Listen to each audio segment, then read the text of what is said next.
Good evening. It's time to start the meeting. You're all looking chipper and bright, and blingy. There's a lot of bling up here in the front row, so you're welcome, Deb. Especially you. And would you please call the roll? And that would be Miranda or Derek. Miranda's doing it tonight. Yes. Caro, Here. Murphy Lopez, Here. Brewer, Here. Steep, McKee, Renish, Luck, Manning, Gotchel, Here. Glassburner, Here. Rudersdorf, Gentis, Turk,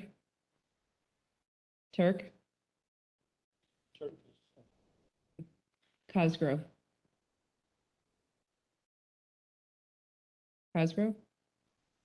Frank, Here. Severson, Present. Williamson, Cooey, Fleming, Voice, McGuire. Yep. Mr. Chair, we have 18. A quorum, Do we have a count? 18. 18, and that gives us a quorum, so we'll proceed. I don't believe we have anyone here for an invocation. If someone wants to do that, they're very welcome. But hearing no volunteer, I'll ask Miranda to lead us in the pledge.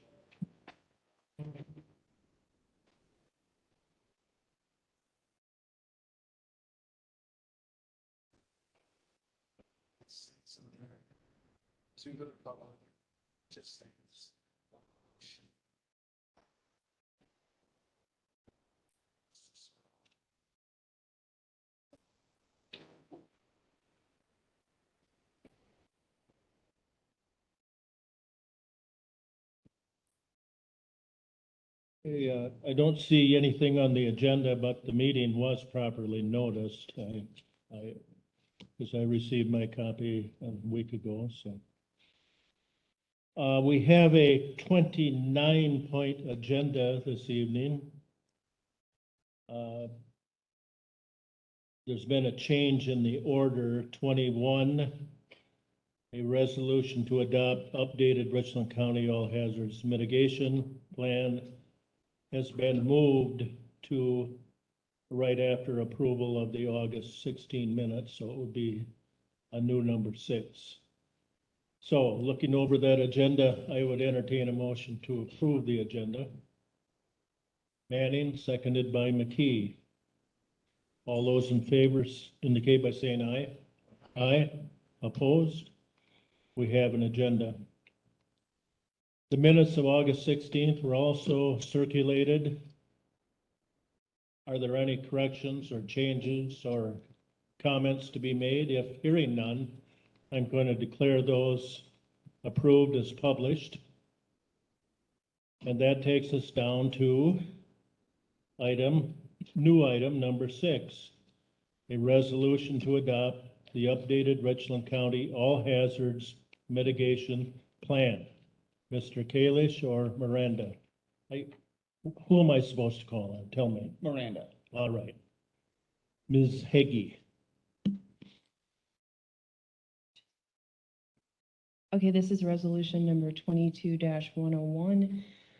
Now therefore be it resolved that the Richland County Board of Supervisors hereby adopts the updated Richland County All Hazards Mitigation Plan as an official plan, and be it further resolved that the Richland County Emergency Management Director will submit on behalf of the participating municipalities upon its adoption, all such municipalities, the updated All Hazards Mitigation Plan to Wisconsin Emergency Management and Federal Emergency Management Agency officials for the final review and approval Minor changes have been made upon advice from the Wisconsin Emergency Management and Federal Emergency Management Agency will not require readoption of this resolution. Be it further resolved that this resolution shall be effective immediately upon its passage and publication. This resolution was offered by the Public Safety Standing Committee on 6 September of 2022. Okay, you've heard the resolution. What's your pleasure out here?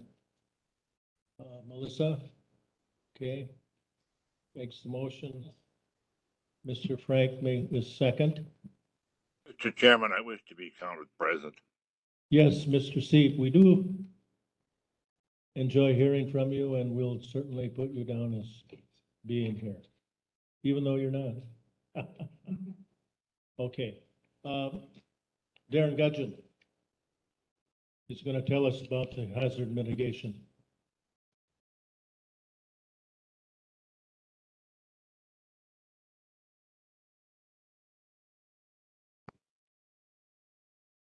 Good evening.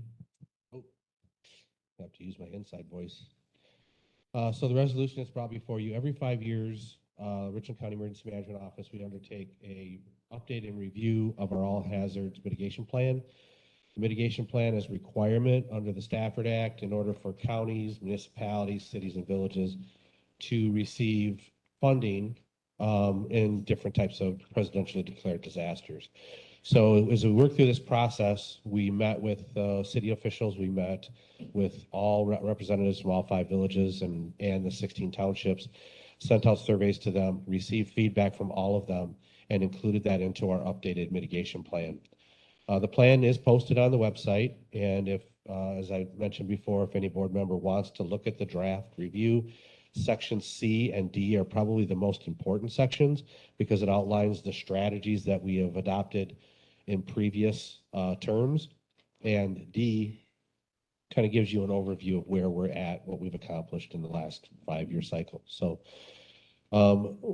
if this is passed tonight, then we will forward this on. We'll prepare resolutions for all 16 townships, the 5 villages, and the city for them to be able to adopt and make this plan their own as well. And then it'll go on through the process. So I'll entertain any questions that anyone might have. Any questions for Darren? Okay. We have the motion before us. I'll entertain a motion to approve.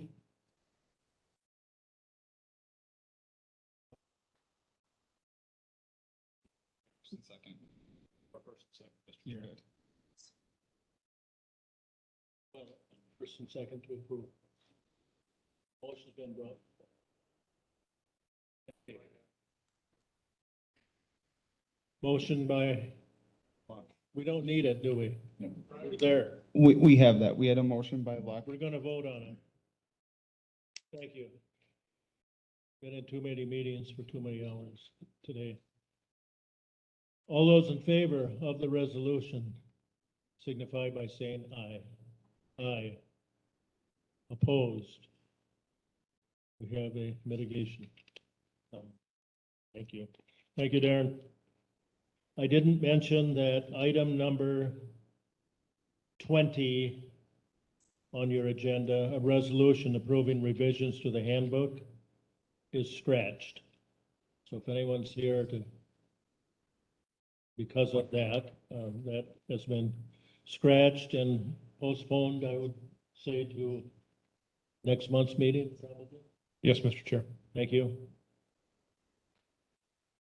Brings us to number, well, 6, we'll call it 6. Initial resolution authorizing not to exceed $1,050,000 taxable general obligations, promissory notes for capital improvement projects.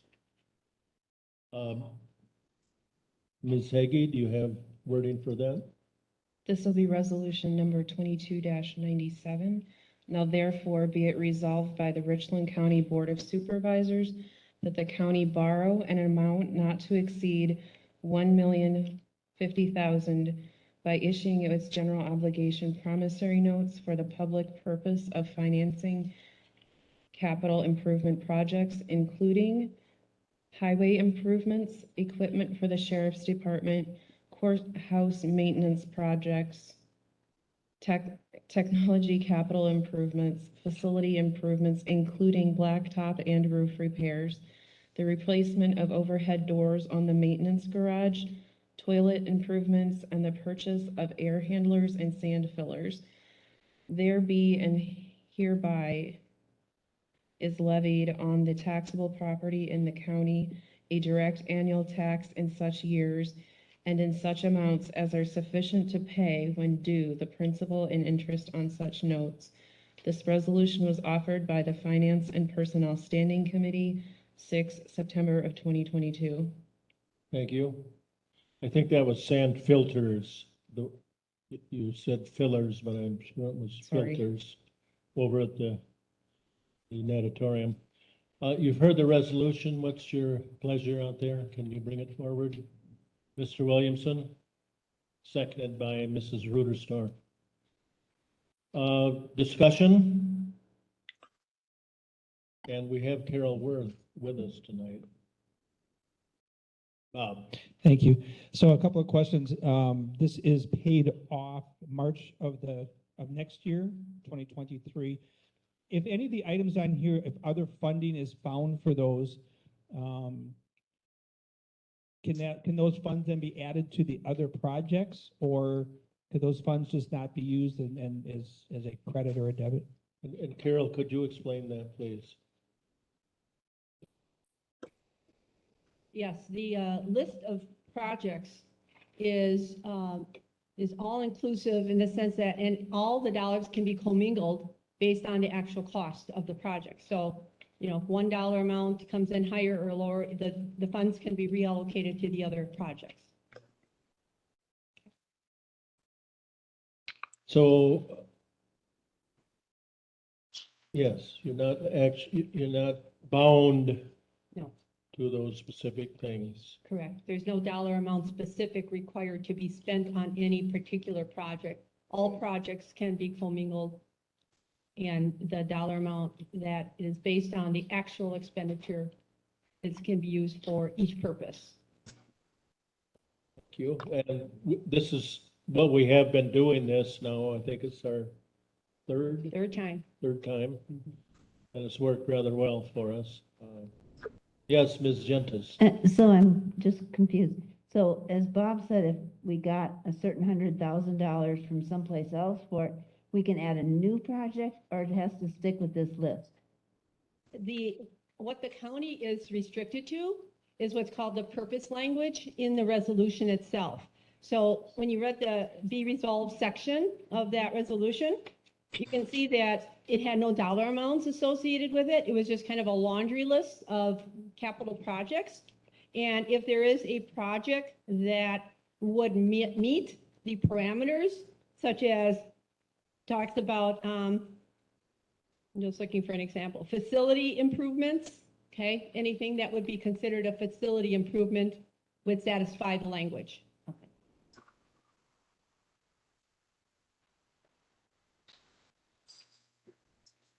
Thank you, Carol.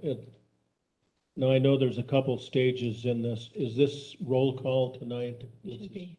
It should be, It yes. will be, Yes. okay. All right, Mr. Chair, I have one thing to add. yes, Mr. Ruby Lopez. So one thing I overheard at one of the sessions at the Wisconsin Counties Association is that some counties are doing short-term borrowing and they're paying it back within a month. I'm wondering, just an idea for the future, maybe we could save a little interest if we paid it back in 1 month instead of 5 months. Well, the timeline is built on, number one, the fact that the award occurs and coincides with the budget process so that you know how much interest you're going to be paying on this borrowing. And then the dollars are levied and then collected starting in January and February. So that's where the March 1 date comes from. Now, if you feel you would have funds to pay that off sooner, then that would be a possibility. Maybe, Mr. Chair, maybe we could check with those other counties and see exactly how they're accomplishing that. Right. They have Mr. $1 Chair. million sitting around, okay. Anything else for Carol while we I have a have? question. Yes, Mr. Reddish. Carol, it says on the authority, if we grant it tonight, is good for 5 years. Yes. Is that statutory or Yes, can that that's be less? statutory. Right. Okay. The resolution itself, you're not borrowing money tonight. You're giving the county board authority, and it's a statutory procedure. And so the statutes will automatically say that that authority is good for 5 years. Now, once you borrow the money, which we're expecting will take place at the next county board meeting, I'll come back to you with a resolution for borrowing that money. And then the funds that you will receive, you have 3 years to spend those funds. Well, actually, it's a taxable, so there is no limitation. I'm sorry, I misspoke. I'm thinking of tax exempt debt. This is a taxable issue, so there is absolutely no deadline in terms of when you can spend the money. Okay. A yes vote means we're going to go ahead with this process. A no vote means no. And I'm going to ask Ms. Hagee to call the roll. So this is a 3/4 vote that we'll need of seated officials tonight. So with 2 absent, we'll need still 17 yes votes for this to carry. Is that Well, correct? it's 3/4 of the members elect, Of the so you members would need 16 yes votes in order for the resolution to pass. Okay, thank you. You don't have to be present. Right, if you're not present, it's That's a no. automatically counted as a no vote. Yes. See, Madam Chair, I'm present virtually. Does that count? Yes. yes. Carrie Severson, please. Mr. Chair. From what Ms. Worth was talking about here, where it's taxable and there's no deadline, there's no 3-year minimum. I was under the impression when we done this before that we had 3 years to get projects done. Does that still apply to our other borrowing that we've already had? And if so, if we have not met that 3 years, could that still be extended out? And then would that increase our actual tax levy of borrowing money? If we didn't spend it in those Good years? question. Ms. Worth, can you answer that? The financing done in the past would have been taxable, so that there is no, once they're taxable, that takes away all the federal arbitrage rules, which is the limitation on how fast you have to spend the money. So that means that there is no limit on when the funds have to be spent. So in 2021, let's say we borrowed that 1.5 million Right, and we spent 900,000 of that. right. Could we still borrow 100,000 today in 2022 or 2023 from that 1.5 that we borrowed in 2020 is what I'm asking. Well, when you borrowed, you did borrow the total amount that Okay. was authorized, okay? So you authorized the 1,050,000 and you borrowed the full 1,050,000 and received it. So once you exercise the sale of the 1,050,000, then you can't, unless you had authorized like 1,500,000 and you only borrowed 1,050,000, then the difference you would have available to you for a total of 5 years to go out and borrow the balance of it. Okay, but once you authorize a number and borrow the maximum that you authorize, then your authority is gone. So that just means that you're left with the funds with no limitation on how long it is to be used. Okay. Mr. Manning? Yes, with interest rate going up almost every month, do you have an expectation of what the rate would be?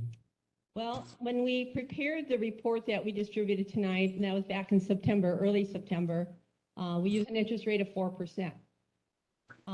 I can tell you that yesterday we seen sales of tax exempt debt at 4%. This is a taxable issue, which means that the interest rate's going to come in a little bit higher than the tax exempt. So obviously the markets are pretty much on hold with the federal open markets meeting today and tomorrow, where they're anticipating to increase another 75 basis points. Every time that happens, it affects the short-term market, something 5 years and less. So this is going to fit right within that category. So I'm hoping that, yes, it's going to come in higher than 4%, but I'm hoping that it's going to be under 5%.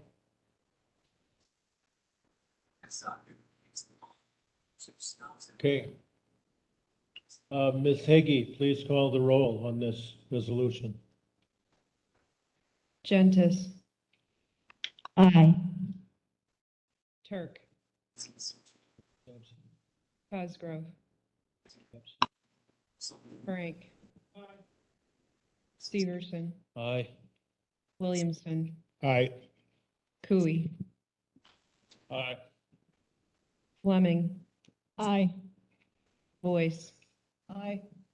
McGuire, Carroll, Aye. Murphy Lopez, Aye. Brewer, Aye. Steep, Aye. McKee, Renish, Luck, Aye. Manning, Gotchall, Aye. Glassbrenner, Aye. Rudersdorf. Okay, I think it's unanimous for those present. The resolution is adopted. So thank you, Carol, for making the trip once again. Thank you. Dark. over here. Okay.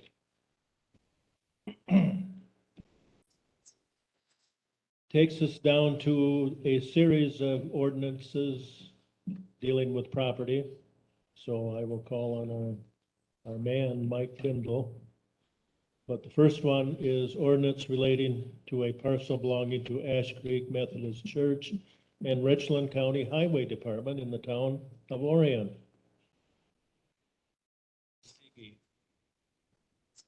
This will be ordinance 22-10. Now therefore, sorry, the following described 2.38 acre parcel belonging to the Ash Creek Methodist Church and Richland County Highway Department in the town of Orion is hereby rezoned from General Agricultural and Forestry District A-F to Single Family Residential R-2 District. And this ordinance was offered by the Land and Zoning Standing Committee on 29 August of 22. You've heard the ordinance. What's your pleasure? Gentis makes the motion, seconded by McKee. Mike, can you tell us what the heck's going on? The short story behind this is that Ash Creek Methodist Church needs to have a septic put onto the property. There is some purchase of some land that's next to it, and that's the reason for the rezoning is because they're adding more land to their existing lots. And the county owns, this is part of the right of way maybe, or? This is part of a highway project that deals with a road that's being relocated, straighten out the road project. And that's why some of it's also being with the highway department. Okay.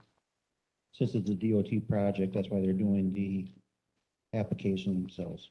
So we're not really changing any boundary lines, we're rezoning though. There's some boundary lines being changed because there's some land that's being purchased, but otherwise. Okay, So this is because the church is gonna lose its mound system below the road because the road change? Correct, with the road project, the anticipated road project, where the road is at now, it is gonna be moved to the east. When it gets moved to the east right there, that's right where the septic lies. So in order to meet state and federal standards, that septic has to be moved off of that right away. So in order to do so, there's land being, purchased basically from Stibbe's Farms to put that septic above that property and get it out of the right of way of the road. That is the reason why we're looking at having to purchase that land. so the county's purchasing land or the church is, or nobody is? So the county highway department with funds already, have it in pocket basically, will purchase the land and then the land will be deeded to Ash Creek Church. Okay. Is this going to cost a lot of money? Well, it's part of a DOT project, so a lot of it's a 80-20 split in funding, so a lot of that funding's already been used or given to us by the state, Okay. and then some out of pocket, but it's not costing us a lot out of pocket. But we're not charging the Ash Creek Methodist Church though for the project? No, we are not. Okay. All right, is that clear to everyone? Are you ready to vote? One Mr. question, Rennie? is the church getting reimbursed for replacing that septic then on the new property? Is there some money in there for them on that? Correct. The highway department will be reimbursing them their cost on the, new septic. I hear that. Mr. Chairman, Mr. Sieb, specifically the source of funding, question mark. source of funding. So on that project, it's gonna be SDP rural funding through a state, it's a state grant program. State Nope. grant, done. No county expense? 20% of the overall cost is county expenditures, which is the standard on any grant money project from the state. Do you know the dollar amount of that 20%? On that project, its entirety, we will roughly have about 350 to 400,000 invested into this part of the project.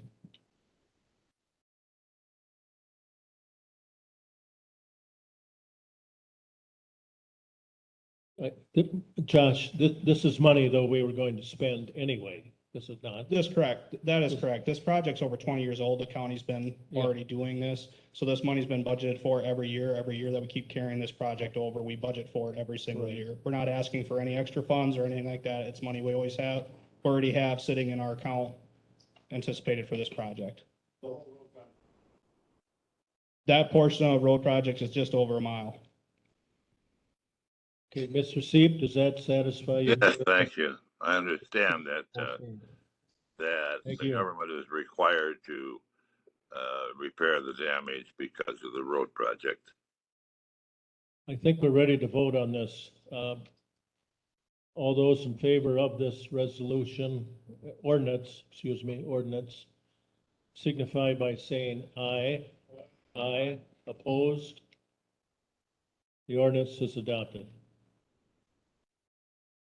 And number 8, an ordinance relating to a parcel belonging to Paul Aspenson and Alex Callaway in the town of Orion. Ms. Hagee. This will be ordinance number 22-11. The following described 2.0 acres in the town of Orion is hereby rezoned from the General Agricultural and Forestry District and Single Family Residential District R-1 to the Single Family Residential District R-2. This ordinance was offered by the Land and Zoning Standing Committee on 27 June of 2022. You've heard the ordinance language. What's your pleasure? Mr. Manning, seconded by Mr. Cooey. Mr. Bindle, can you explain? The background on this is that there is currently 10 plus acres and they are splitting off 2 acres for a residential lot. Thank you. A rezoning. Any other questions or clarifications necessary? All those in favor of this ordinance signify by saying aye. Aye. Opposed? The ordinance is adopted. Number 9, an ordinance relating to a parcel belonging to Jim and Sandra Mathis in the town of Forest. Ms. Hagee. This is ordinance number 22-12. That the following 7.38 acre parcel belonging to Jim and Sandra Mathis in the town of Forest is hereby rezoned from General Agricultural and Forestry District A-F and Single Family Residential R-2 to Agriculture and Residential AR District. And this ordinance was offered by the Land and Zoning Standing Committee on 29 August 2022. You've heard the ordinance. What's your pleasure? Mr. Williamson, seconded by Mr. Carroll. Mr. Bindle. The background on this one is that about 8 months ago, they created a 2 acre parcel. They want to add more land to it, so now it's going to be 7.38 acres. And that's going to be big enough to be ag residential, so they can have agricultural animals on it. Thank you. Okay, you've heard the ordinance. What's your pleasure? All those in favor signify by saying aye. Aye. Opposed? The ordinance is adopted.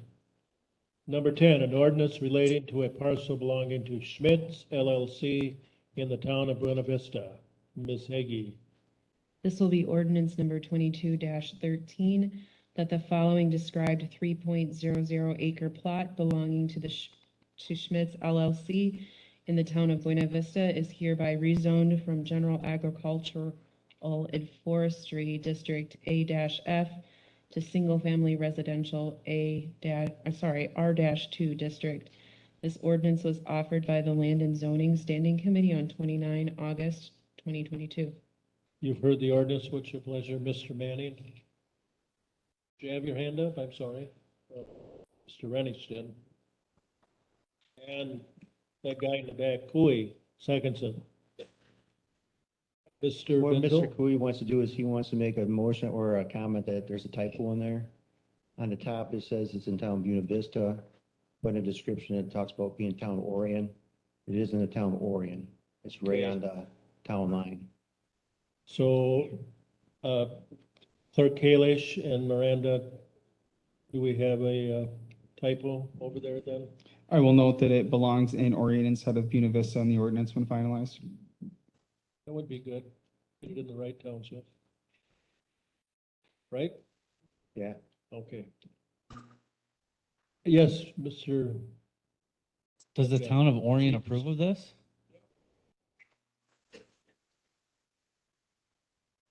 What's the matter? Mark's the town chair. I'm the chairman of town of Orion, so it's approved. Huh. And it stated it was Buena Vista, so I was making sure that the town of Orion approved of that. Yeah. Well, in my paper, it says Buena Vista, so. Okay, now we've got the location nailed down. Yes, ladies? Yes, Ms. May I Boyce? ask a question, Mr. Chair? You may. Schmitz LLC has a certain number of acres they need for spreading manure. Does this impact that number? I know they're close. So that'd be a land conservation question, but I'm assuming with the buildings that are there, I'm just half of an acre that's a field. I don't, it's gonna make that. So big, but most of the lot that's being described is the house and the shed there.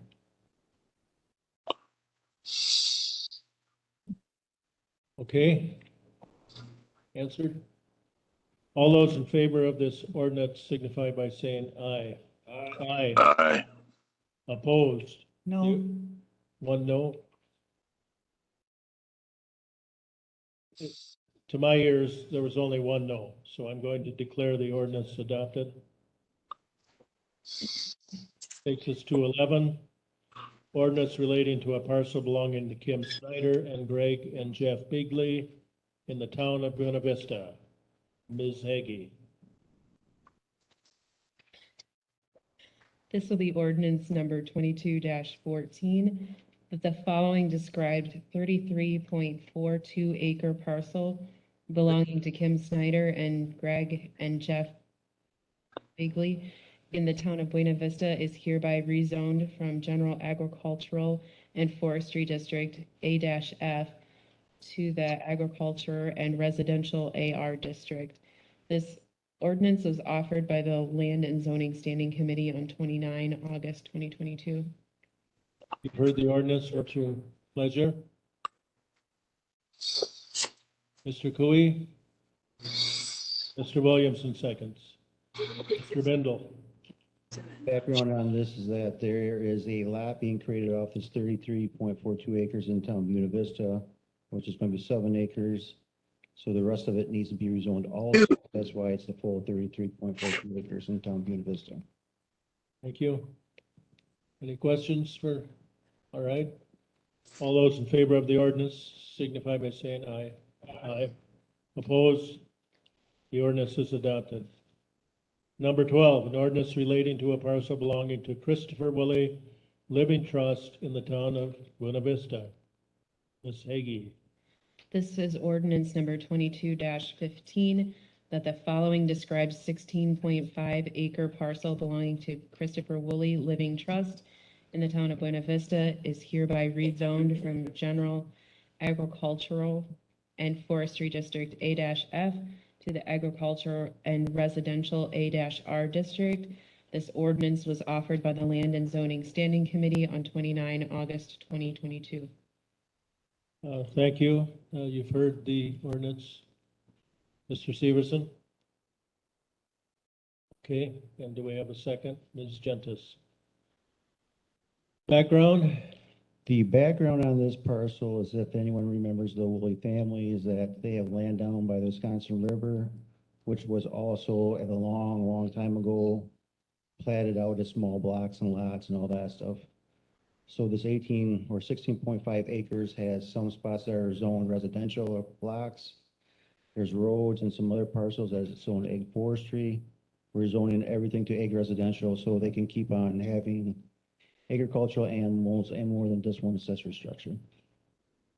Okay. Any questions for Mr. Midland? Hearing none, all those in favor of the ordinance signify by saying aye. Aye. Opposed? The ordinance is adopted. Mike, any report on petitions for zoning amendments received since the last county board session? For the next month, we have a petition by Don and Eileen Wanless to rezone 11.5 acres, make forestry to ag residential, section 15, town of Marshall. There's a petition by FS Adventures LLC to rezone 5.58 acres from ag forestry to ag residential, section 32, town of Westford. And there's a petition by Joseph, Michael, and Nicole Ifron to rezone 5.5 acres from ag forestry to ag residential, section 22, town of Westford. Sounds busy. There seems to be a lot of activity going on right now, Mike. Would you say that's accurate assessment? You remember the first part of the month, we had no rezones at all, so it's catching up. Okay. Do you have any report on any rezoning petitions recommended for denial? Nope. All right, thank you. Number 15, an ordinance for all-terrain and utility terrain vehicle use in Richland County. Ms. Heggie. Mr. Chair, how much of this do you want me to actually read out loud? If somebody read the introduction, and then do we know the language we're changing? There's really no language that we're changing. It's like a whole new ordinance that's been drafted Okay, for the county. well, then we better read it, shouldn't we? All right. Go ahead. This is going to be ordinance number 22-16, an ordinance for all-terrain and utility terrain vehicle use in Richland County. The authority and purpose, the Richland County Board has considered the recreational and economic value of all-terrain vehicle ATV and utility terrain vehicle UTV route and trail opportunities, while also considering protecting the safety of all motorists and uses of the roadway by maintaining the road edge, surface, and integrity of the right-of-way, public safety, liability aspects, terrain involved, traffic density, and the history of automobile traffic. The establishment of this ordinance is for the recreational and economic value to the ATV, UTV public, and Richland County makes no warranty expressed or implied that the routes, trails, or crossings are safe for the operation of these motorized vehicles. After due consideration, this ordinance is being created to, pursuant to the county board authority under Wisconsin statute 59 dot 02 23.338B and 23.3311, and it shall regulate all ATV and UTV traffic on all legally designated ATV, UTV routes for or trails under the jurisdiction of Richland County, Wisconsin. The Richland County Board of Supervisors does hereby ordain as follows. Richland County adopts by reference to, in this Ms. section. Heggie, Yes. I'm going to interrupt you. Supervisor Severson's waving back there. Mr. Chair, I move for the suspension of reading of the ordinance as it's been printed and published and given to supervisors in advance. Thank you. Okay, Ms. Heggie, hold up for a second. Let me ask you a question, Mr. Severson. Sure. We already have an ordinance. What are we doing here? Are we putting some rules in that we didn't have? Could I speak to that? You may, Josh Elder. So I was using, helping formulate this along with multiple other people, including Clay Porter and Carla Dowdna, who actually typed a lot of this up. So currently, right now, Richland County has a bunch of ordinances out there. They're scattered all over the place, they're hard to find, so ATV users don't know what they're doing because they can't find the ordinances and what they're supposed to be doing, the rules and what they're supposed to follow. So what we have here is a blanket ordinance that absorbs all the old ordinances into one new ordinance, along with adopting over the Wisconsin state statutes listing the rules and responsibilities of ATV to make it one blanket ordinance that's easy to follow. Therefore, we can get all the townships on the same page. Anybody that wants to use ATVs, they have a one-stop shop to figure out everything they need to do. We're not changing around any ordinances. We're basically absorbing all the old into the new. You notice that it has, for instance, language, you had to be 16 to operate. 16 to operate. I believe speed limit 35. It also gets the hours of operation identified in there because we're extremely spread across the board for what everybody allows. I forget what other things are in there. Carla, if you could speak to anything, I believe she's online, but again, it basically is adopting a Wisconsin state statute, absorbing all the old ordinances. The ordinance was put forward by the Public Works Standing Committee and moved forward to us by them. So I would ask. Question, Mr. Chair, I have a Yes, question. Ms. Luck. So I just want to know, like, if there's, so I have a citizen who keeps contacting me and I keep meaning to bring it to Public Safety Committee, but that they're concerned about ATV, UTV traffic on a section of Highway X because it's so hilly and there's no shoulder. And so my question for you is how, if we get concerns like that, what process would, this doesn't really address that other than it gives us the authority to change routes or not have routes if we would need. Well, right now, all county roads are open. Right, so County X is open. So if there are concerns, it identifies within that ordinance that if there are concerns and points that need to be brought forward, they can bring it to myself as commissioner. And then I can try to address it from there, which I would take it to Public Works and Public Safety, whatever I have to do to address the major Right, concerns. the citizen actually would like Highway X to be like 30 miles an hour speed limit for cars so that the ATV, UTV traffic is safe. And I went to our town board and they were not having any of that, but so I should tell the citizen to contact you. If he has concerns, yes, tell him to contact me. That's what I'm here for. Okay. Thank you. Okay, Mr. Frank. Thank you. So if this is adopting and merging the other ordinances, do we have to amend or cancel those other ordinances? Is that something we need to go through the books and make sure we're? I would have to defer to corporate counsel on that question. I don't have it specifically pulled up, but in my review of this ordinance, there is a section that indicates that it repeals and replaces all are you pointing it out to me? Okay. And the second, be it further ordained.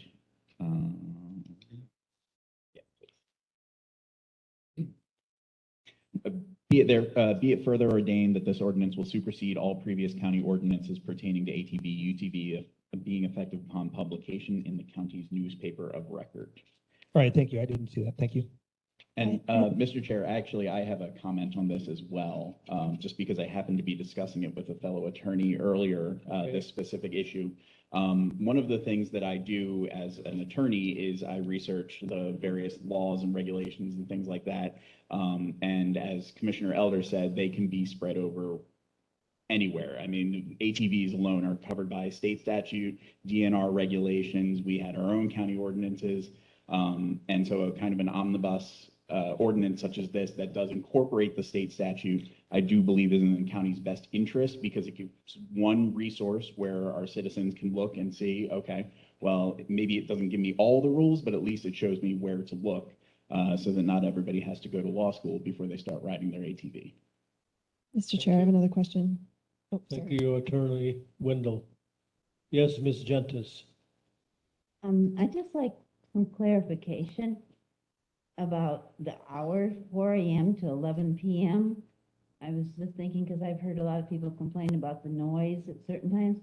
So I understand maybe from going to restaurant or whatever, but why is this not from sunrise to sunset? Because after dark, I think this is extremely dangerous. So I just want to know why that is. Okay, I think, Big, you know, biggest part of the users for ATVs, especially in the rural Richland County, is deer hunters. A lot of them like to get up, grab their ATV and be able to drive it right to their land to be able to go hunting. So we tried to accommodate around the hours that it would take them to get from their home to their tree stand, and also time to recover an animal at night and also get home, of course, with going out to supper as well. deer hunting. Mr. Chair, I have one more. Would it just be during deer hunting? Mr. Cooey? The only question I have is townships, of course, have different ordinances, all that stuff. I mean, I would have, okay, so I've been on townships ever since this stuff started. And we were hoping for the county to do this before it even started, so we didn't all have to draft our own. So what's the plan there? Are we gonna get this sent to us so that we can adopt So it or whatever? if the county was to proceed forward in adopting this, then we would send it out to the town chairmen for a chance to review and be able to adopt it over themselves, along with myself, Carl, and others going to township meetings to answer questions and help them be able to adopt it over, basically having a uniform system of policies countywide. Mr. Severson? Mr. Chair, two things. Under the title where it says designation of ATV, UTV routes, to answer Mr. Cooey's question, all the way down to B paren, into the letter B. It says Richland County Board recommends that all respective town boards of supervisors or the village board of trustees adopt this ordinance in its entirety to ensure public safety. So we're encouraging the town boards to adopt this ordinance along with their ordinance that they have, or take away their ordinance and adopt our ordinance for their purposes. Secondly, to answer Supervisor Genesis's question, there is regulations and state statutes within the Administrative Code of Wisconsin DNR that allows for exhaust regulation. I think it's 85 decibels that can be charged. Law enforcement is able to check for that stuff. And they also have headlights and they also have taillights to be operating at night. So if somebody is out of compliance with that, then that's a law enforcement issue to be enforced, which I think gives authority within this ordinance for them to do that.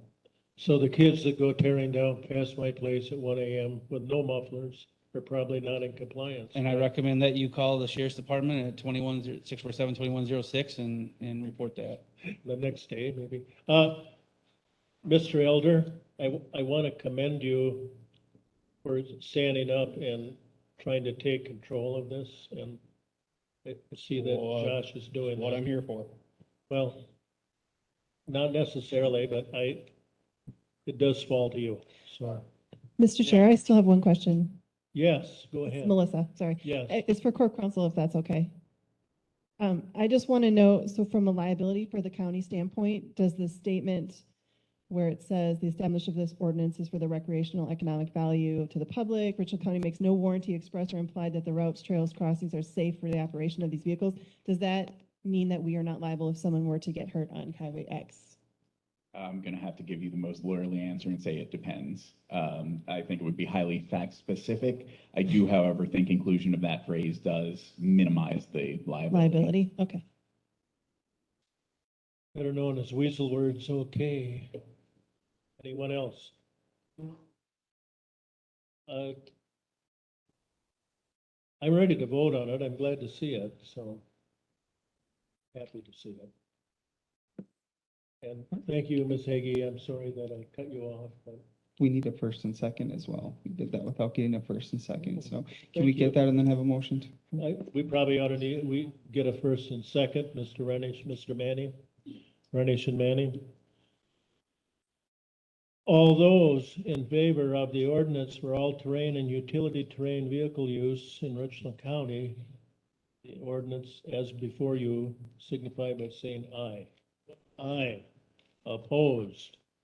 We have an ordinance dealing with that issue. A resolution approving Richland County vegetation clearance policy. Ms. Hagee. This will be resolution number 22-98. Be it, pardon me. Be it further resolved that a copy of the vegetation clearance policy shall be made available in the Richland County Clerk's office.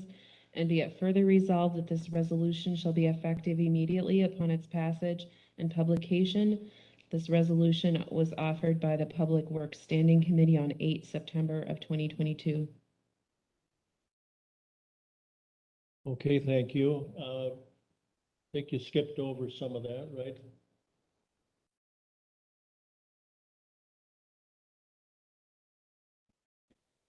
Okay, and Sorry. Yes, I did miss. Now therefore it be resolved by the Richland County Board of Supervisors that Richland County Vegetation Clearance Policy be approved, and then be it further resolved that a copy of the vegetation clearance policy shall be made available in the Richland County Clerk's office, and be it further resolved that this resolution shall be effective immediately upon its passage and publication. okay, we have the language.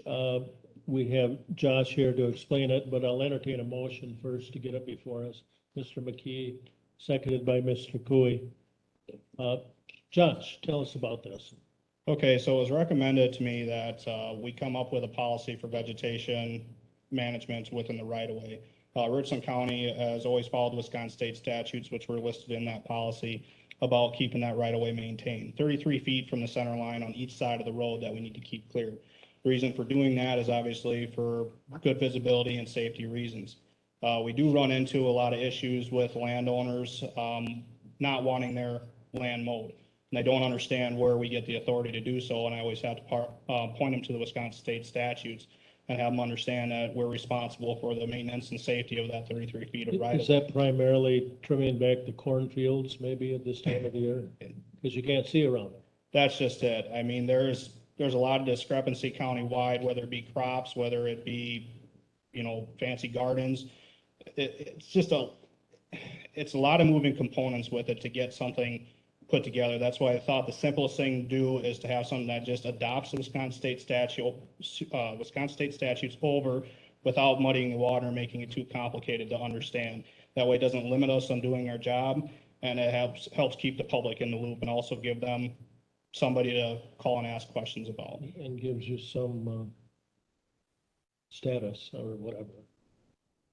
So, yeah. All right. Mr. Rennish. Question, does this include, I know it's not a serious county issue, but I know there's been some horror stories about when it comes to vegetation, is a tree considered vegetation? Tree is considered vegetation. When a tree gets too close to the road and it becomes a hazard where it come down in a storm or something, we would like to be able to remove those trees to prevent, overtime for call outs, possible car accidents, loss of life, whatever it may be, along with overhanging limbs as well. The tree itself may be off the right of way, but its limbs carry over into the right of way, and it does list that out in that policy as well, what we can do with those.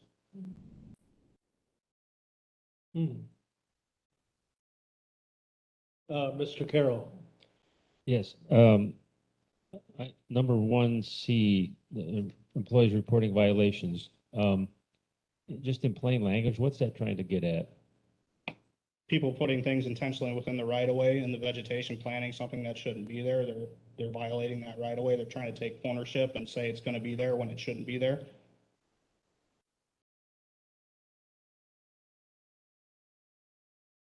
Like trees. Mr. Severson.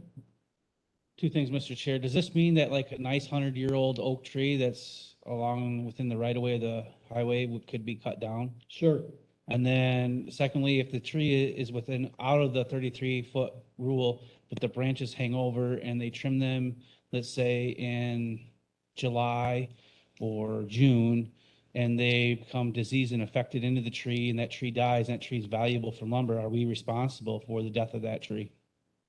I'm going to refer to Corp Counsel on this issue. Again, it would be fact specific, so the overall answer would be it depends, but no. In generally speaking, the highway department would be acting in good faith and in accordance with its authority under the statute, and as such would be immune to liability or very restricted in liability. So if they went outside of that 33 feet and vindictively cut down a tree, that would be a liability issue, and that may fall on the employee rather than the county. But if they're doing it in the course of their duties, I don't know if there's maybe something we can do to mitigate the risk of disease for trees. I would defer to the board on whether or not we want to pursue that. But in the scenario you presented, no, we would not have liability. I don't really think this is changing what we're doing, but it is lending a little authority behind it because we're adopting the state statute, which we've always followed anyway, right? Right, but this just spells it out for So- Richland County. Now, that next thing they brought up is that, people are gonna want special accommodations because they feel it can be unfair if I let a cornfield get too close to the road, and yet I come down and I remove their trees. How is that fair? And again, that's always open if they're, like what I've told people in the past, if they have a problem, call me and I'll come out there and look at it with them. And if it's something I feel can be within the right of way, I will gladly work with them. I will advise them to buy their own signs, of course, and just put simple, do not mow. But we just can't get into making too many special accommodations across the whole board, and then we can't keep the right of way cleared. We're already short on manpower. It's hard to get around to everything right now. And we just do what we can with the time we have and equipment when it's running. Thank you. Mr. Chair, Yes. if I could add a comment. So I've had this issue come up in my district. I've had one person contacts me and they were upset about having vegetation in front of their house removed. So I worked with Mr. Elder and Supervisor Williamson earlier today. Mr. Elder drafted an amendment to this policy, just adding a point in the section under policy overview. I emailed it to everybody, so in case you just want to look instead of listen. I made a few minor changes to his recommendations, and Supervisor Williamson looked at this as well. And I'm wondering if it'd be okay if after a motion gets made to adopt the policy that I make a motion to amend. I would, Supervisor Lopez, I would like to read that out loud so I can kind of explain that. So go ahead and read the amended language, please. Do you want to read it? Or? You go ahead, Sean, you're right. Okay. So under policy overview, add the following language, and it would be Roman numeral 5, because there are 4 Roman numerals now. Land with dwellings having vegetation seeking special exemptions may contact the highway commissioner to discuss such issues. The highway commissioner will only grant special accommodations after considering all aspects of highway safety and determining whether a special accommodation can be made. If such accommodation is made, landowners are still responsible for the maintenance for anything within the right of way. So what that's saying is, just like I said before, if they have a concern, if they want an accommodation made, give me a call. I'll gladly take a look at it. But at the end of the day, if it presents a safety issue, it still gives the county the overall right to come in there and remove or deal with that said issue. But we're more than glad to work with Richland County. The thing is, we want everybody to feel like they have an equal voice, and we want to obviously help Richland County with that, but we all still, again, have a job to do. And if we can't make the accommodation, then they have to understand we have to do what we have to do. So Mr. Murphy Lopez, make that as a motion to amend, please. Well, I'll go ahead and make a motion that we pass the vegetation policy first, because I don't think it's on the floor yet. Yes, it is on the floor. And this is, I'm sorry. You're making a motion. I'll make a motion to amend. My apologies. And I need a second to that motion. Mr. Reddick. I can second, but I also have a question on that. I'm concerned about down the road when this does come up, and it will, that it's going to seem like the commissioner, even though he's capable, is a one-man judge and jury on these special cases. That's why I'm wondering if it shouldn't be not just him alone, because we're kind of hanging you out there to dry. Be something that brought before public safety or something like that. I'm just concerned about one guy being judge and jury. Well, we'll ask the guy, are you concerned, Josh? It protects me and my job if there's other people looking at it too. We could add the wordage in there. A special accommodation needs to be made, then we can take it to Public Works and bring it before that committee. The whole issue of vegetation is touchy.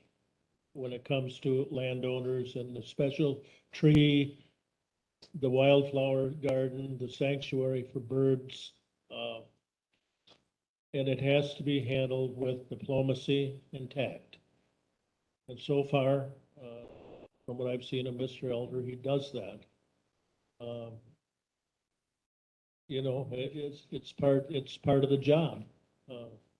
Say, and I don't know if we can pass a bunch of legislation here that go to a 3-person jury or something. I don't see that as being necessary, but Mr. Thank you. So I appreciate what you say, what the Supervisor Rennish is saying. I think we have, from my opinion, we have hired Josh to do the job. Josh knows how to do the job. If he wants to bring those suggestions or issues to the committee and advise them what he decided, I think maybe that's the best reference. Are we going to create a bureaucracy to plant flowers?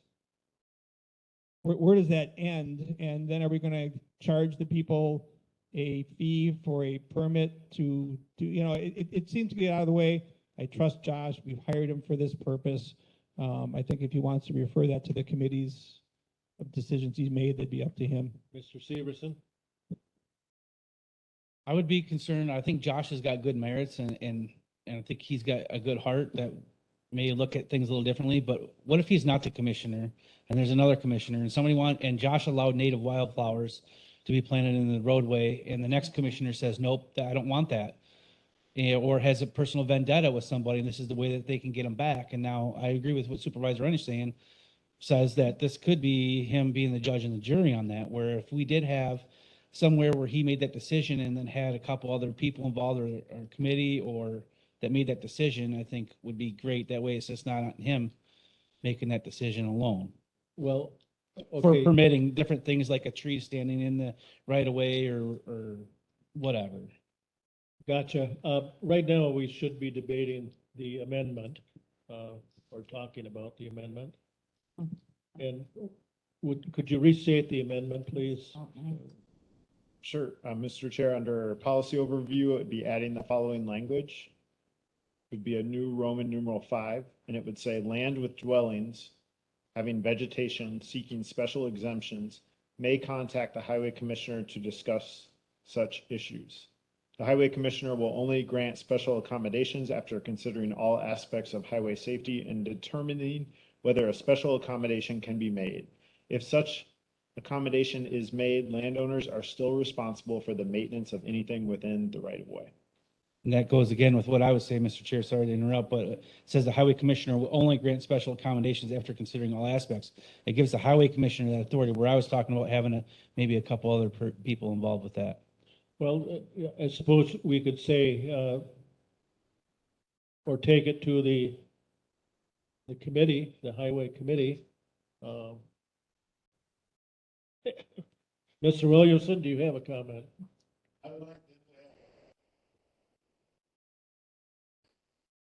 Yes, Mr. Wendell. Of the amendment at present, I have no issue.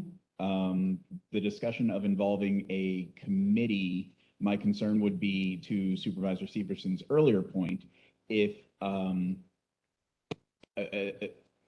non-employee, non-expert members of the board were to issue an accommodation potentially over the recommendation of the highway commissioner, and then some hazard were created and there was some kind of accident, I do feel that our protection against liability would be impacted by that.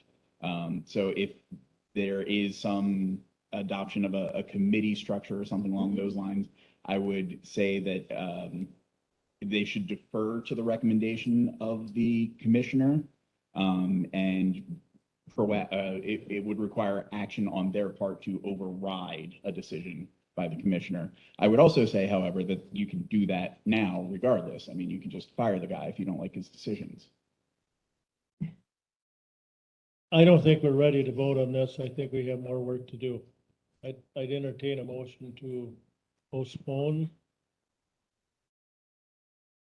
Mr. Cooey, are you making that motion? Do I have a second?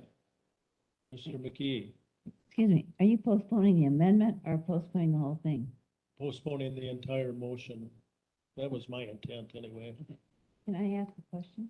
Yes, you may. Okay, so if you're postponing, I just want to know about wild parsnip, because I hear from a lot of people that we cut it at the wrong time so that it seeds itself. So I just want that to be addressed in this further, or it's just something to consider. Thank you. Well, that, since it's going back to committee, I think that's ample opportunity.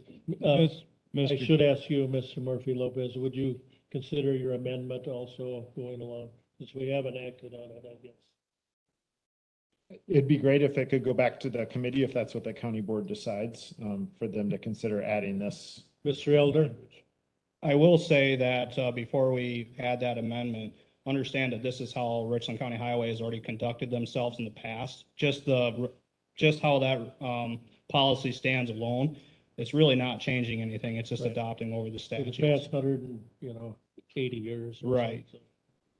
And again, I just don't want to over muddy the waters or overcomplicate things, because if we start adding in special stipulations on what kind of trees or what time of year we're gonna mow, that's a lot of accommodations to make, and we're gonna get really confused. We want the spotted eaterbeck to have her nesting done before we mow, and, okay. We have a motion to postpone. All those in favor of postponing this and sending it back to the committees signify by saying aye. Aye. Opposed? Who said aye? Who opposed it? Well, then we'll have to take roll then. Motion to postpone. Take roll, please, Ms. Haggy.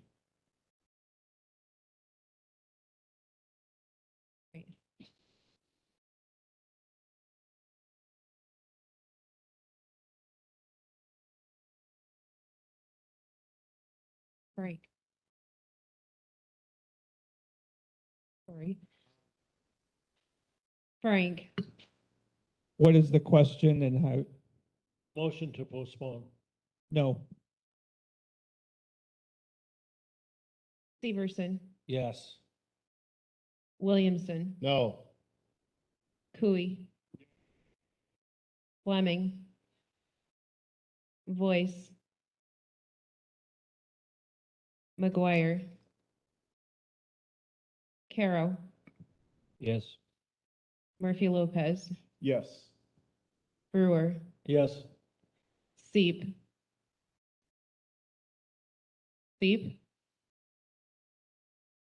McKee. Renish. Luck. Manning. Godchell. No. Glassburner. Yes. Rudersdorf. Gentis. Yes. Turk. Absent. Husger. What's the count?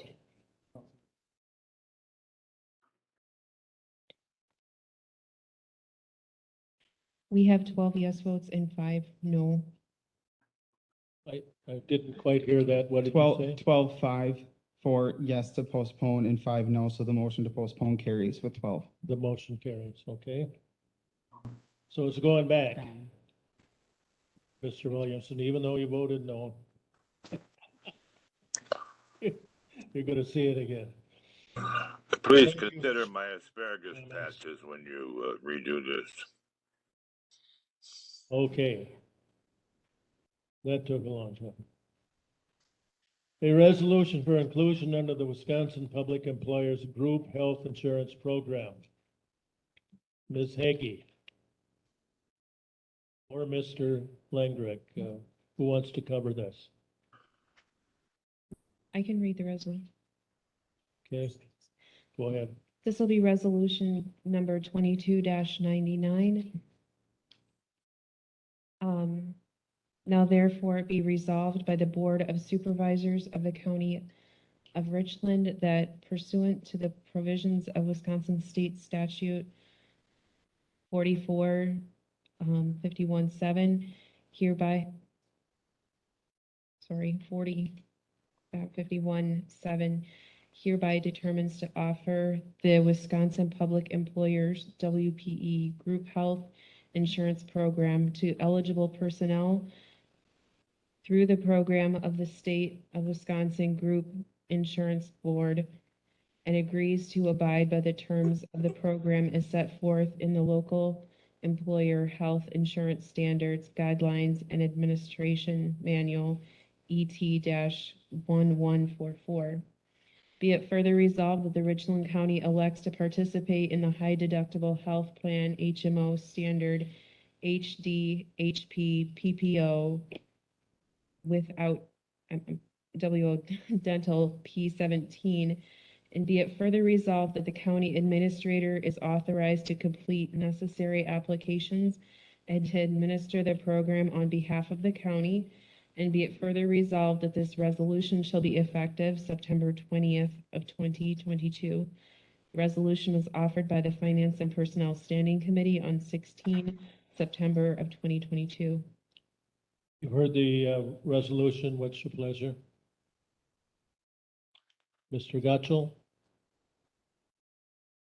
Seconded by Ms. Fleming. Discussion? Are we ready to go with this, Administrator Langred? Background on this item, Mr. Chair, is this would be movement back to the state plan. For those of you that are familiar with that, it comes with several different abbreviations. The P7T plan without dental, which is proposed here tonight, is a high deductible plan. The features of it is that it's a 1,500 single, 3,000 family deductible. The committee took action to maintain an HRA, a health reimbursement count, to off some of that costs for employees on the second or the back half of the deductible, of keeping 500 and 1,000 in place for single and families out of HRA contributions. That would be a change from our current plan. Our current plan is a high deductible plan through a court system with a 3,000 single, 6,000 family deductible with offset HRA of 1,000 single and 2,000 for family. Some of the talking points that led to the decision on arriving to propose this change to you this evening included a survey with our employees, with roughly about 2/3 responded in favor of requesting that the committee and board take action with it. And looking at our financial trends, some of the concerns that were before us is our renewal rate for our current existing courts plan came at a renewal of 10.25%. The trend for the ETF plans coming forward into this year was at 5.4%. So concerns of going forward with our medical loss ratio, with our current existing body of employees and members participating, we've been exceeding our medical loss ratios. Essentially, our premiums are not kind of covering our costs that we're putting into it. So we're expecting to kind of continue a high trend on renewal rates. We're hoping that in going back to the state plan, that some of that is absorbed then with being part of a bigger pool of folks. Other talking points that did come up as well, though, is consideration that we're currently on a courts plan. Switching back to the state plan, employees do have an option of 3 qualified providers in our area, the lowest cost of those being Dean. The county would maintain a fixed amount on our percentage of the premium share. Employees that essentially want to stay with courts will be paying a little bit higher than if they were to switch back to Dean, if that makes sense. The overall financial impact then to the county with consideration against the status quo ends up being about a wash with the consideration of the reduction of the HRA. Keep in mind, with an HRA purposes, we do kind of end up budgeting for that full liability expense, and HRA covers the actual expenditures that would impact it, is if an employee makes it through their part of the deductible and then HRA contributions. So historically, we've used about anywhere from a 45 to a 60% of that HRA contribution. So those would be my points to share with you this evening, Mr. Chair. Thank you. Mr. McKee?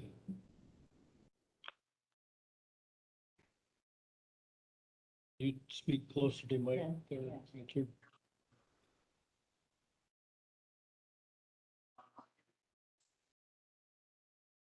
Do we have any providers in the area? Yes, so that there's, in switching to the state plan, again, the employees have the options of essentially the 2 bigger ones being the area of Dean or courts. They can stay on courts, which is currently what we would have access to the same network. The more economical solution presented to them would be to switch into Dean. And from what I understand, for most of our local providers, they accept both Dean and Quartz, not all, but most do. The exception is going to be, though, for that more specialized care. If you're going down into Madison, then for specialized types of cares, rather than going through UW system and off to campus, you're going through Dean and you're going off to St. Mary's. So it's kind of where the divide might be. Answer your question, Supervisor McKee. Ms. Gentis? It's just the same question. So you can go here to the medical center, get help, but as a specialist would go to St. Mary's. It depends again on if that member wants to take the different, switch to a Dean plan versus a Quartz plan. If they stay with a Quartz. They did. Yep, correct. So the specialists that come here, then they couldn't use, they have to go out of town. Depends again on that specific specialist, but overall, switching to a Dean plan, most of your specialties are gonna run you down through St. Mary's versus UW. Isn't that a tiered option then? Like tier 1 and tier 2? Like tier 1 would be your local providers, but if you needed to go somewhere else, then it would be tier 2? Out of, kind of semi out of network, where it would only cover like an 80-20 versus 100. I'm unfamiliar, like pharmaceutical types of plans or for the No, I'm actual talking care? like what Linda was saying. Like you can go to the providers here, they're seen here, but if that same provider is a UW provider and they want you to go to a different spot, then your insurance won't cover that. Yeah, there's another, like out of, if you're going out of network, then you're gonna be paying kind of your own deductible against it, and then you're gonna be It's a paying tier out. 2, I think it's called, at that level. It's like a Gunderson provider being here, and then, but that same Gunderson provider is a specialist, wants to see you at Boscobel Gunderson. Well, now you're gonna be out of network because it's there, but if they've seen that same Gunderson provider at the hospital, say in Viroqua, well, now your insurance will cover that. That's what she's kind of saying. Again, that I can't speak to all of the different possibilities that one of our members might have with one of their current providers, but again, that's the decision they're gonna have to make. Is if they have a current network that they're familiar with and they need for specialty types of cares, they can keep that if they stay with Quartz.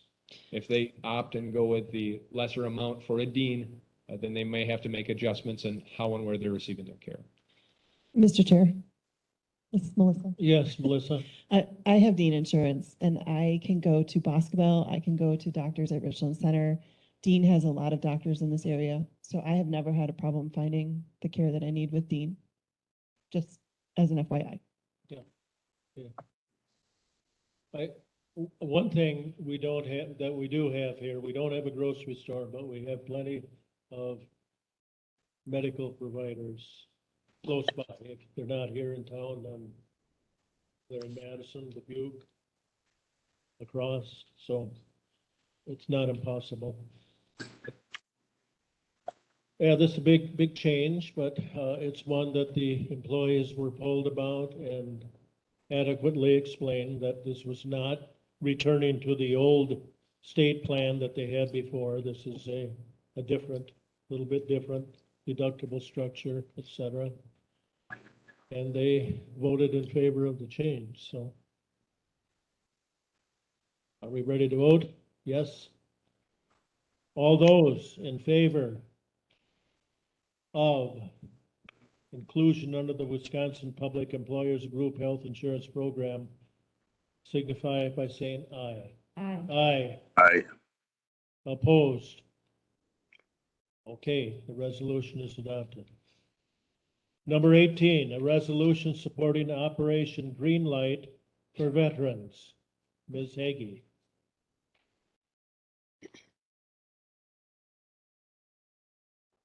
This will be resolution number 22-100.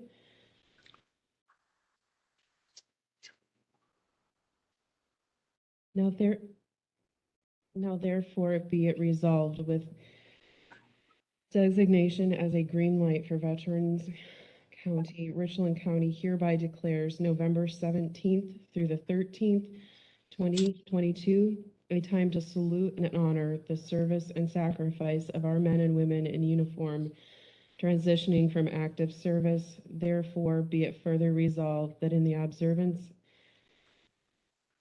of Operation Greenlight, Richland County encourages its citizens in patriotic tradition to recognize the importance of honoring all those who made immeasurable sacrifices to preserve freedom by displaying a green light in a window of their place of business or residence. Be it further resolved, this resolution shall be effective immediately upon its passage and publication. This resolution was offered by the county board members of the Health and Human Services and Veterans Standing Committee on 9 September of 2022. You've heard the resolution. What's your pleasure? Mr. Reddish, seconded by Manning. Any more comments on this? All those in favor of the resolution?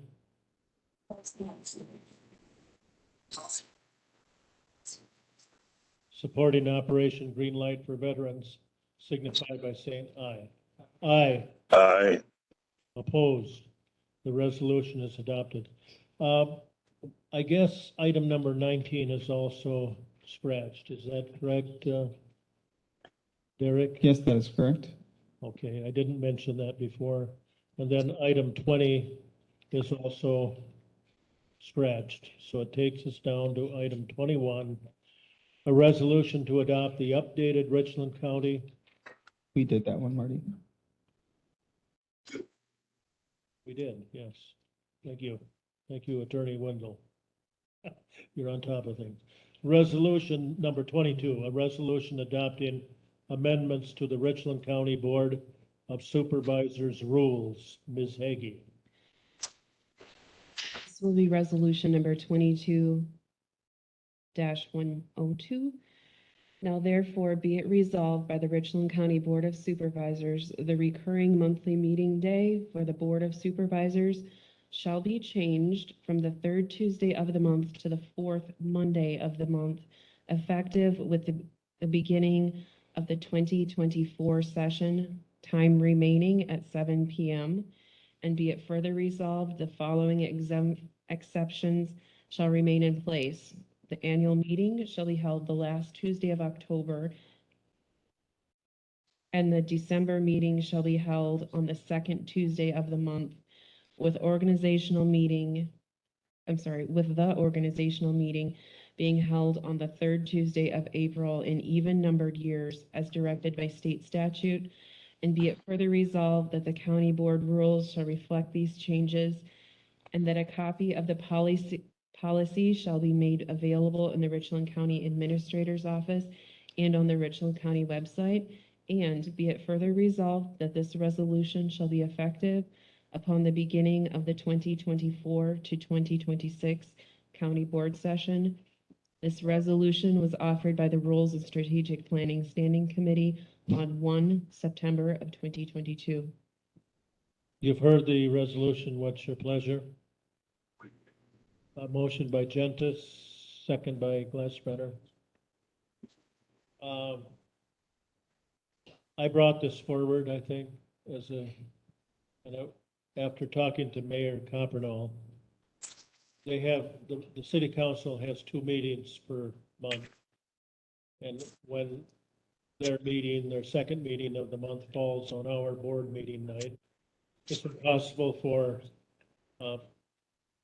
people who might be appropriate at each meeting to attend because you can't be in 2 places at once. So I broached this topic to the Rules Committee, and this is the solution. Mr. Williamson. Yeah, we did survey, I think. Yep, Mr. Chair, I pulled those up. I thought someone might ask. So we had 17 people respond to the question, which dates and times for county board meetings regularly work for you? And then they could select all of the options that worked for them. So we gave people 6 options. The first was the third Tuesday at 7 p.m., which is our current option, and 13 out of 17 chose that one. And then we had 4th Mondays at 6 p.m., 4th Mondays at 7 p.m., and 8 and 10 people respectively chose those options. And we had 4th Tuesdays at 6 p.m. and 4th Tuesdays at 7 p.m. So again, the same day, just a different time. And we had 7 and 10 people respectively choose those options. And then the last option was other, and 2 people chose that. So after the current date and time, which was the most popular, 10 people responded either the fourth Mondays at 7 PM or the fourth Tuesdays at 7 PM. And I can't remember why we chose the fourth Monday in rules and strategic planning, but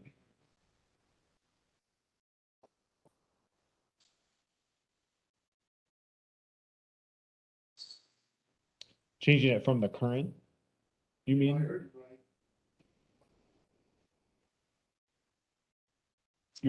You're right. That's true.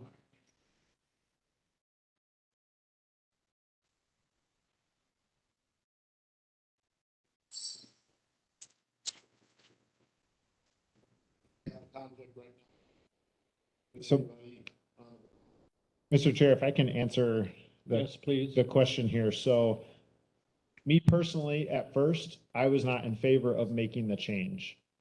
But what we decided to do in the committee, and I think this is what got unanimous support from the committee members who were present that day, is to hold off on this until the 2024 session. So give people enough time to consider the date change and take that into consideration when they choose whether or not they want to run for the county board. So that's how it got enough support, I believe, to get out of committee. I think I'm seeing some head nods from people who were at that meeting, so I think that's summarizing it. Mr. Manning? So this is primarily for city council, correct? Yes. There's It would be 21 fine. of us that have to change our dates and 9 of theirs if they want to attend. I don't see where this makes sense for us. This works for us, has been working for us. So I totally disagree with Chairman. Okay. Mr. Gotcha. So the way the survey was laid out, the second option, other than leaving it at the current day, was either a Monday or a Tuesday. That's correct, right? And so what's the rationale with the committee changing the day of the week?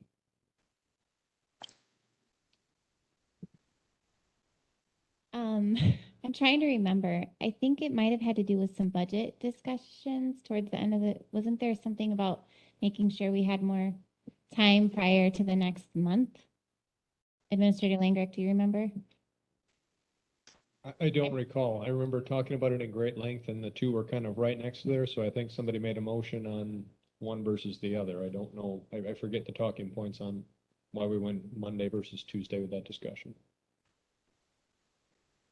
Well, I can speak, my impression, it doesn't matter what, I mean, we can have just polling people at the recently conducted WCA meeting. I asked them, when is your board meeting? Well, the third Thursday of every month, and they're all over the board. The reason that we're on Tuesdays is because the state statute talks about getting together to form your government, your board, on the first, I can't remember the exact wording, but the first Tuesday following the general election. That's why we ended up on Tuesdays. During the 8 years I've been on the board, we've had meetings, I guess always on Tuesday, but we've had them at 10 o'clock in the morning. We've had them at noon. We used to save the winter meetings, we'd shift to daytime to accommodate travel at night on snowy roads. So there's nothing sacred about our time, and to accommodate the city, it's a request, and I see no problem myself.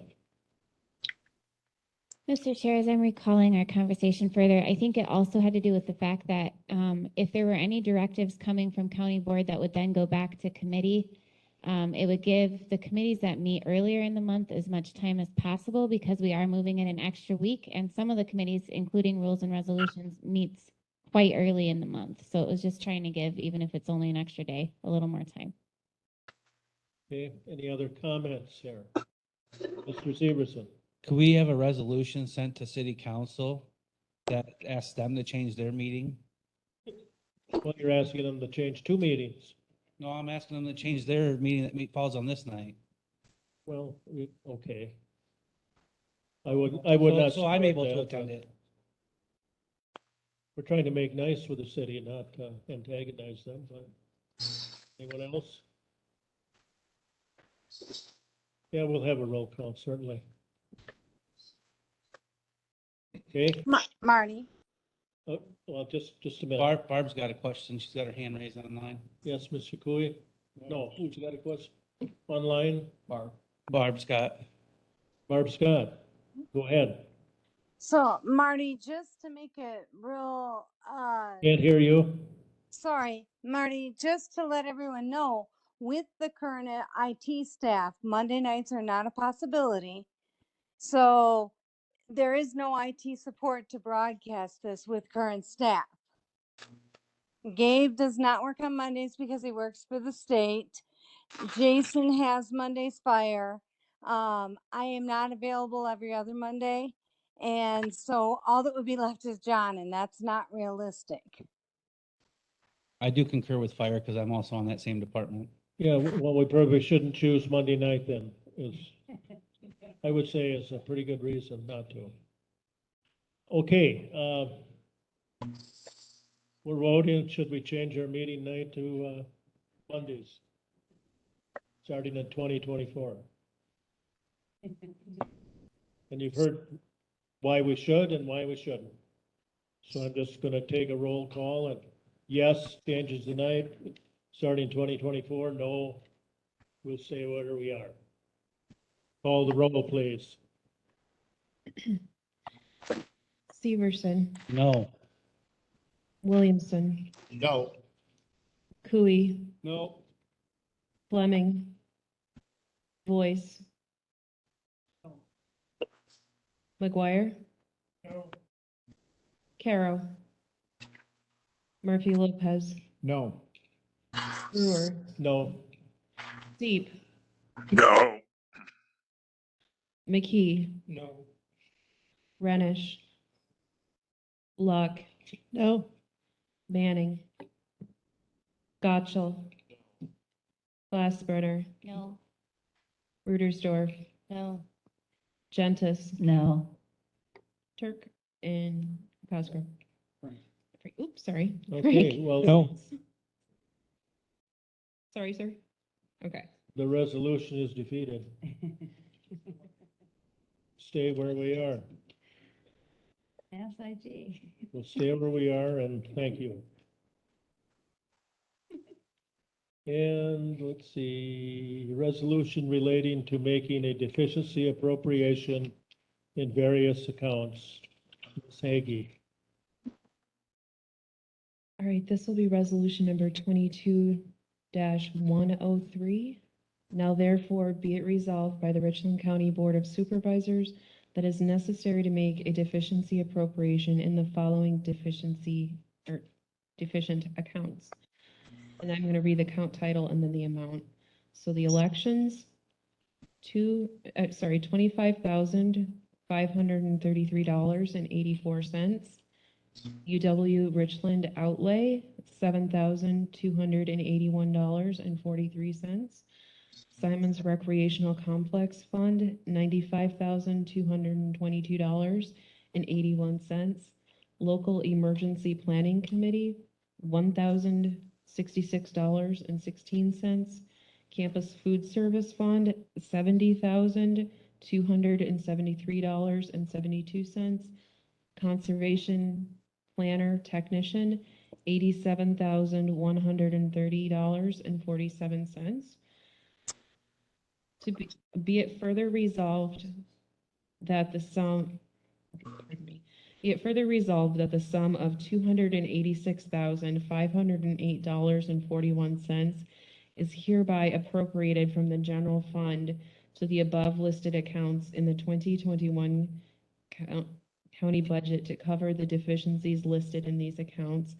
And be it further resolved that any balances remaining in the above listed Fund 10 accounts after this transfer and after the 2021 audit has been completed shall be returned to the general fund, And be it further resolved that this resolution shall be effective immediately upon its passage and publication. This resolution was offered by the Finance and Personnel Standing Committee, 16 September of 2022. You've heard the resolution. What's your pleasure? Ms. Rudersdorf makes the motion, seconded by Gotchall. Derek, I'm going to ask you to give an explanation here because the amounts shown, I know, are for 2 years probably. Right, so deficiency appropriations are typically done once a year. They're done for the years prior. So these amounts are actually deficiency appropriations from fiscal year 2020 and 2021. So for whatever reasons that I'm not aware of, because I was not your county clerk in 2021, they did not get completed in 2020 for the previous year. So we're actually looking at 2 years here. These deficiency appropriations are in accounts that do not reset themselves to zero at the end of the year. So what you're seeing are balances in which accounts are over. Unlike the general fund balance fund 10 that resets itself to zero, these accounts do not. They are separated from general fund because they don't reset to zero. So the choice is up to you folks as to whether or not you would like to refill the buckets to empty them out. So in theory, make these accounts balance back to zero. Obviously, they will not be back to zero after you do this because activity has occurred since we passed this. And this is, again, done every year. And I will entertain any questions as best I can about some of these balances. The other thing I should note is that the money to cover this would come from undesignated general fund. So it's not like we're going to have to cough up another $286,000. It would just be moving money from that undesignated general fund balance to balance these accounts out, or at least refill them to the point at which the report was ran, which was on July 28th, 2022 at 2:10 in the afternoon. Thank you. So basically, Derek, this is a bookkeeping item. Ideally, yes. So if we choose not to pass this resolution, you folks don't have to, but these balances will continue to be negative, as activity occurs on these. Some of them may balance themselves out, some of them may not. The ones listed on here, for example, elections, I'm not sure why that account was 25,000 over. My guess is perhaps a primary or something wasn't budgeted for. So when I do the budget for elections, I will budget as if we're going to have a primary in every other election after that to make sure that I don't show up on this list for that fund. UW Richland outlay, for example, when I trace that one back, I will just tell you guys why they're over very quickly because I know you may be wondering. It looks like there was an overspending in the boiler and furnace and building and maintenance repair lines. What those individual invoices are, I'm not sure, but they are showing up on here because they are over their budgeted amount. The conservation planner tech of 87,000, that was a budget, a data entry into the system, I believe, correct, Administrator Langford? Correct. In the 2021 budget, in the preparation phase of it, I was proposing to cut out that position.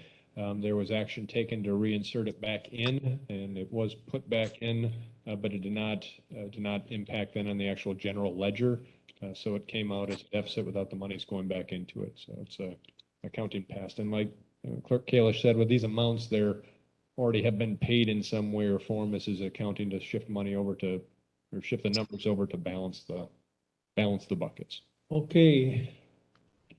Yes, Mr. Frank. Thank you. So under the Simons Recreation Complex Fund, is that an amount that's also met by the city?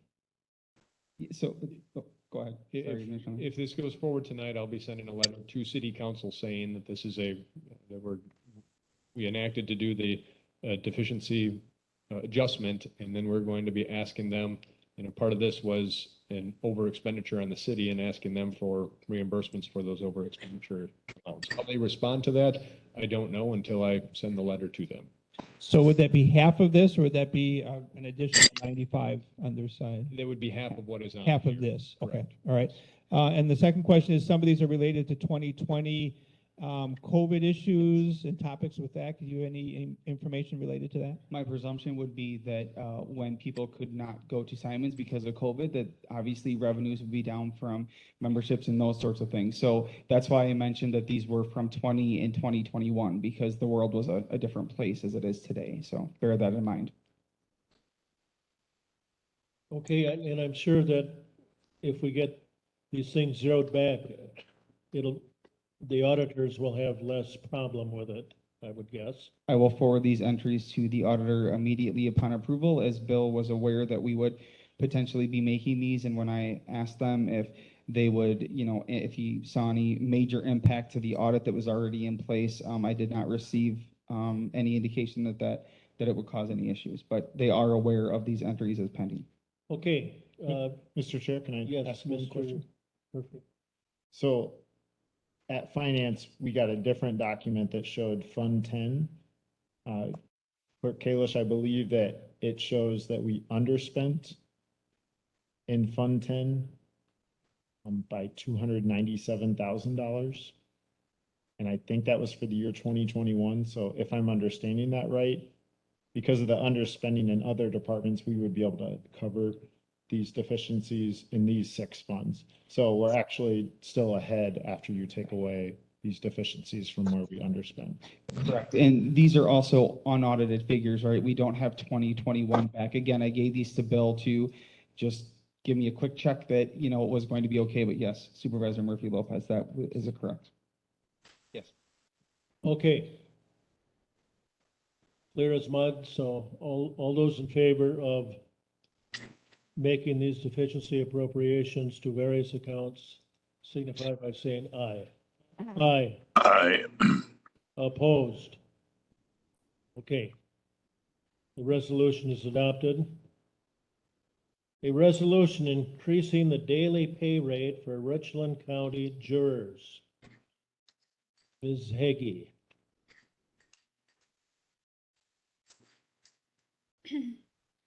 This will be resolution number 22-104.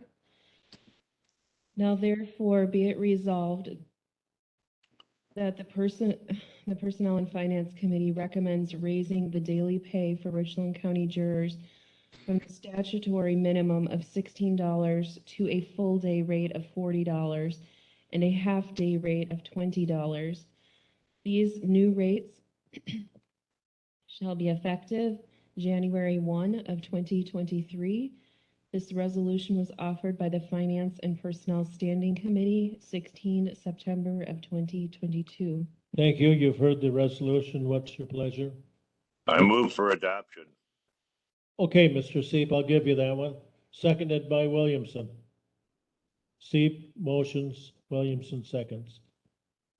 And I see that we have Clerk of Courts standing by, so please proceed. Thank you. Richland County has never set the jury rate, so our jurors have been paid at the statutory minimum, which is the default rate. The county board is the only body that has the authority to change that. Most counties in the state have done that at some point. $40 is a very reasonable rate in accordance with what other counties do. Of course, it's still not a great rate if an employer doesn't make up the difference. So we always hope that they do that, but there's nothing that requires that they do. So this is a modest increase that at least shows our jurors that we really do appreciate their service. We realize that it's a hardship to do their civic duty, and I proposed this rate because $40 for a day, $40 is the same as a county board supervisor for a meeting. And so I thought we would at least start at this point, but also so that we didn't have a huge impact on our budget, utilize the provision that allows us for a half-day rate. So jurors who are only there for like jury selection, which is half the day or so, they would get the $20 rate. And most of your jurors are there on the first day, whereas subsequent days of a multi-day trial, you only have 12 or 13 if you have an alternate or whatever. So with the continued climate in the county with not a lot of jury trials, I believe that this is easily absorbed into our budget line, which of course we have each year for jury trials. Thank you, Stacy Kleiss, and uh, seems reasonable that we ought to raise that rate, but And it's also Juror Appreciation Month. So this is a very nice thing to do for your citizens. thank you. Questions, comments? All those in favor of increasing the daily pay rate for jurors signify by, yes, Mr. McGuire.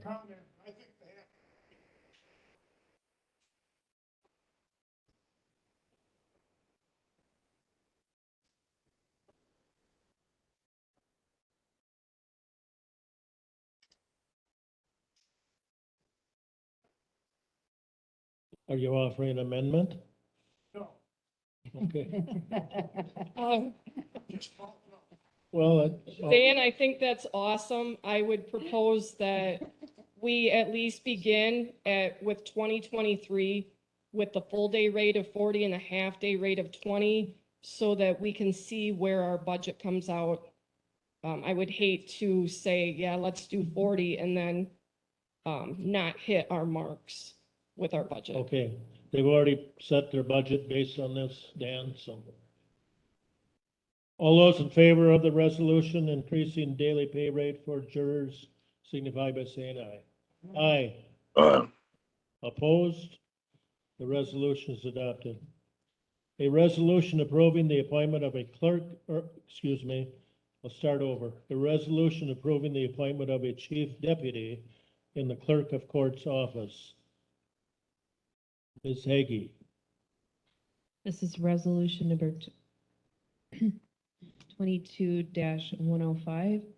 Now therefore be it resolved by the Richland County Board of Supervisors that approval is hereby granted for the clerk of court to appoint a chief deputy clerk of court, and be it further resolved that this resolution shall be effective immediately upon its passage and publication. This resolution was offered by the Finance and Personnel Standing Committee, 16 September of 2022. You've heard the resolution. What's your pleasure? Move for adoption. Thank you, Mr. Sieb, seconded by Luck. Stacy. Thank you. Wisconsin statute 5940, which primarily covers the duties of the clerk of court, states that the clerk is allowed to designate one staff member as their chief deputy.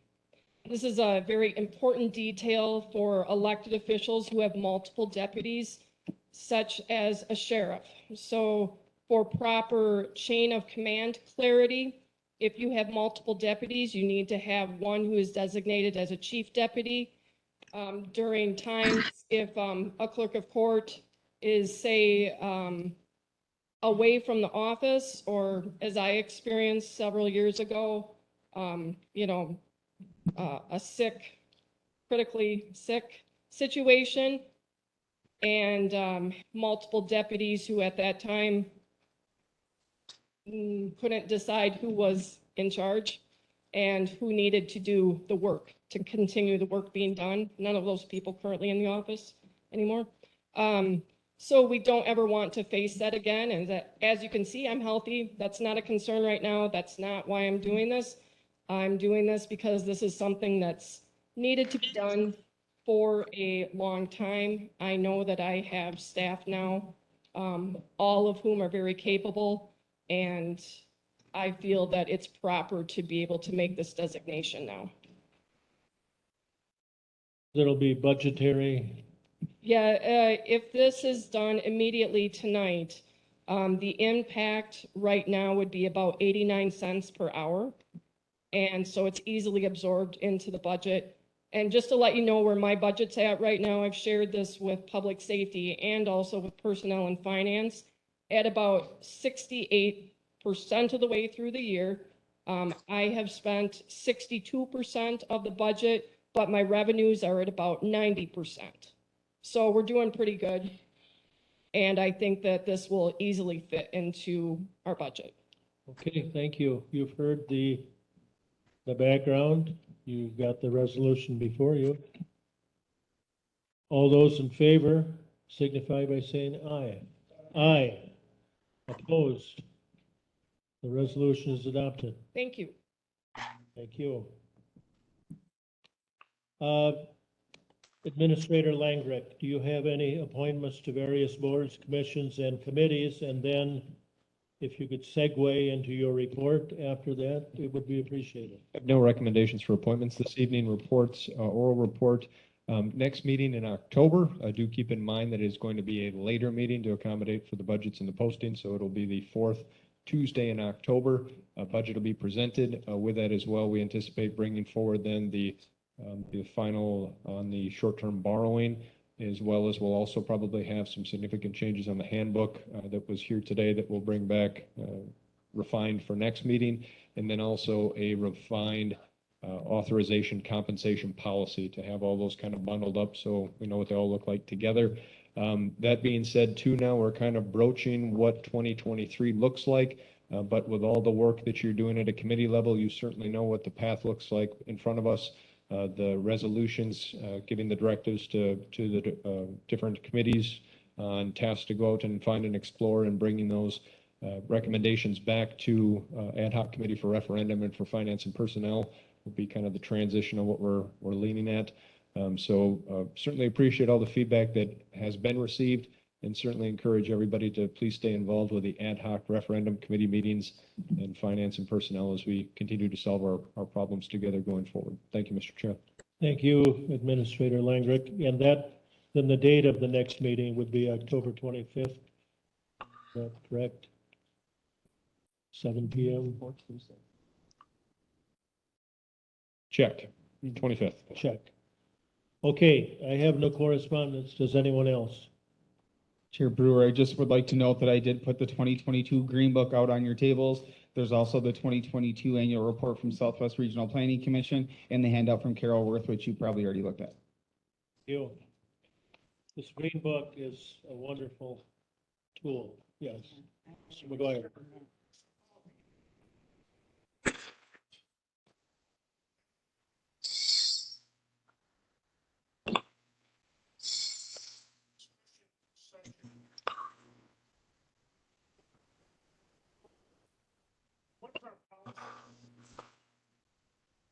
Talk to me. Or, well, yes, talk to me. Because I'm responsible for putting this agenda together. Okay, we could put a future agenda items portion in the agenda. We could do that, and that would accommodate just what you're asking for. But right now, I'll accept a motion to adjourn. Mr. McKee. Receivers and seconds. All those in favor signify by saying aye. Aye. We are adjourned.